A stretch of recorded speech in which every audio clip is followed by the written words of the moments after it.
Hey there, I'm pleased to see you back at the WASABI Aquarium channel. Today, I will be answering the most popular frequently asked questions from my in-store customers and our wonderful viewers from the WASABI Aquarium channel. I would like to answer them sequentially to maximize your understanding to the frequently asked questions, the reasons, and the solutions. Okay, we'll kick it off with the first question. Is it necessary to remove tannins from driftwood? I recently poured a bunch of Amano shrimp into the aquarium, but they haven't moved much, and I don't see them eating any algae. And the third question, should I put a glass lid on my aquarium, and at what point do I need a glass lid? Let's talk about them in order. First of all, is it necessary for me to remove the tannins from the driftwood before usage? I think there's a large percentage of people who use driftwood in their layouts in the planted aquarium hobby. I've received a lot of questions about driftwood, but this question was the most asked over the years. Here are 3 reasons why you don't need to remove tannins from driftwood before usage. Driftwood itself has no toxic components or compounds. Please rest assured that the tannins released over time do not pose any threat to all the livestock in your aquarium. Tannins actually aid water conditions to a mildly acidic pH, so it's only a good thing. Over to the second reason. I think everyone is using or has used driftwood at least once in the hobby. The substance that's leached from the driftwood can be highly beneficial to your aquarium. The colour or tint of the water would vary depending on the type of driftwood. Moving over to the third reason, I think the coloration of the water would most likely annoy you. But I think the most popular aspect when choosing driftwood is the shape, not the colour of the tannins. When you come across nice driftwood at the store, do you have the urge to use it as soon as possible? In such a case, I think it will be a hassle to treat and remove the tannins before using the driftwood. This process takes weeks or months. It's easier to give it a good rinse and plonk it into the aquarium. I'm pleased to inform you that there's a shortcut to remove most of the tannins over a short period of time. Well, as you know, tannins make the water very yellowish brown, something most of us hate. But that's totally fine. You can correct this problem with a simple addition to the external filtration system, effectively removing the tannins from the water. By having carbon in the filtration, the water will be clear like this aquarium. There are various manufacturers that produce black activated carbon.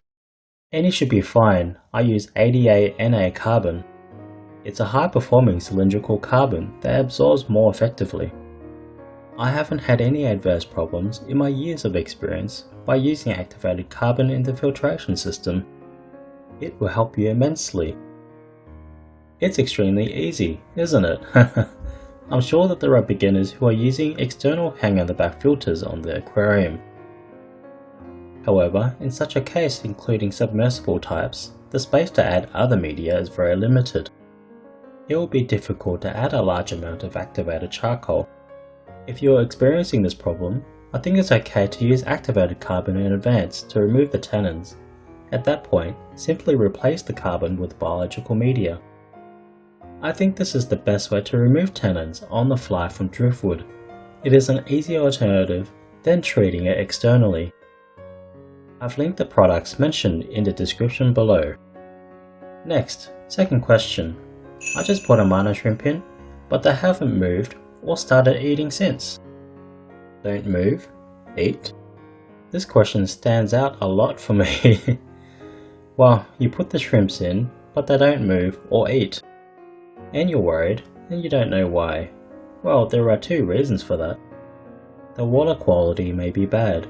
The shrimps are struggling to acclimate and stay still in one spot. Or the shrimps can't physically handle the large amount of algae in the aquarium. Yes, this is the second reason. An example is the inlet slots of the intake pipe may be blocked by floating aquarium debris. Insufficient filtration will cause excess algae to form, especially on the driftwood. Well, luckily for you, there's a few things you can do to revive the shrimps back to normal. First of all, the symptoms of shrimps not moving indicate poor water quality in the aquarium. In many cases, strong nitrite levels are present as the beneficial bacteria slowly grows and multiplies. The timing on when nitrate is suddenly detected can be harmful to any livestock in the aquarium. If you put in the shrimps before allowing the filtration system to fully cycle, typically a month, then the nitrites will be toxic to the shrimps. In the case of shrimps not moving about, I highly recommend to do water changes to control the nitrite levels. Instead of doing massive daily water changes, diligently do small water changes every day to control it. By doing so, the concentration of nitrite can be lowered steadily. This makes sure that the beneficial bacteria isn't affected at all. This method works very well. The shrimps will slowly recover and begin to move about. The shrimp's health will be restored and will begin eating algae. Well, I have to say, out of the two questions discussed, the second question is quite an awkward one to answer, as the shrimps aren't moving or eating. Please be rest assured, once recovered, the shrimps will eat algae as normal. In terms of eating algae, they will go for the easy to eat types of algae first, like any other critter would. However, there are certain types of algae, such as Spirogyra, that Amano shrimps don't eat. So, what should you do in this case?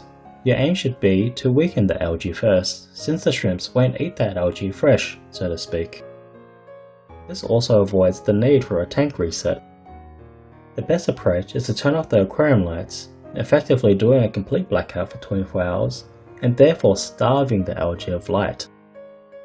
The aquarium plants may lose vividness in the process, but that's okay, they'll recover easily.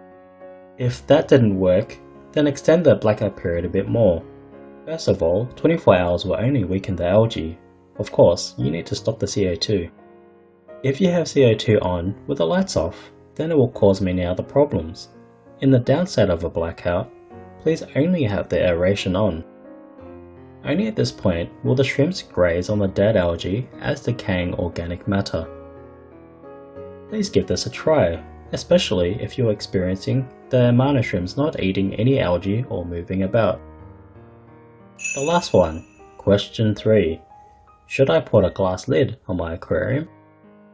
I'd like to speak about this in a bit more detail, as it includes an element of safety. A glass lid is a nice to have, but it's not necessary for a full planted aquarium. First of all, here are my main 2 reasons not to have a glass lid. The first reason is that the glass lids actually refract and reflect the aquarium lighting that is required by the plants. Strong lighting intensity is required to optimally grow aquarium plants. So, if you stick a lid on the aquarium, then the actual lighting intensity that would enter the aquarium will be significantly reduced. The majority of the lighting will therefore reflect away from the aquarium. The light is scattered in various directions by reflection and won't enter the aquarium entirely. This is highly counter-effective, isn't it? The light is there to help the plants grow. With the glass lid on, it won't enter the aquarium 100%. From that, it's clearly a hindrance to your planted aquarium if you have a glass lid on. The fact is that the aquarium plants will have poor growth and coloration, so it's best not to use a glass lid if you have a planted aquarium. Okay, that's the first reason. The second reason is for your safety, as it can be pretty dangerous when opening and closing. The glass lid is extremely fragile, and it's dangerous to leave it anywhere but the top of your aquarium, so please take it off slowly. After all, it's very easy to chip the corners or break the lid. It's dangerous because the glass corners can hit anything, chip and fling off somewhere unknown. So, there you have it. Please stop insisting on having a glass cover on a planted aquarium, unless you need it due to livestock escaping. On the same topic, plants such as Mycosaurium, Cryptocoryne, Bulbitis, Anubias, moss, and Bucephalandra. These types of plants don't really need intense lighting, so I guess it's okay to have a glass lid on in this scenario of low light demanding plants. Keeping the aquarium covered with a glass lid will prevent the water from evaporating and will prevent fish and shrimp accidents. If you don't need to frequently open and close the aquarium, then you may use a glass lid. There are red plants and various colored plants in this aquarium layout here. If you have any of these types of plants or layout, please do not put anything that blocks light as much as possible.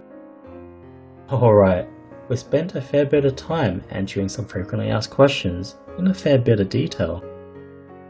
I felt like the time went by quite quickly by explaining these frequently asked questions. I want to continue this as a mini-series on this channel, so if you want to know more about something, or have something else to ask, don't be shy and feel free to submit it in the comments below. Frequently asked questions in the comments below will be grouped together to help construct another episode. Please take a few seconds of your time to submit your questions in the comments below. Our dedicated moderator, Nora Aqua, will endeavour to answer your questions where possible. Today, I spoke about a number of things: shrimps, driftwood, and what else? Yes, I briefly touched on lighting. There are also details mentioned in today's video which are explained in detail in my other videos. If you are interested in learning more about these subjects, feel free to watch those videos. I really hope you find them helpful.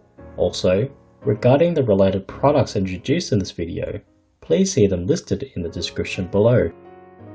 These products are frequently sought by our in-store customers and our online viewers, so I think it will be beneficial to post them in the description below if you are looking for them.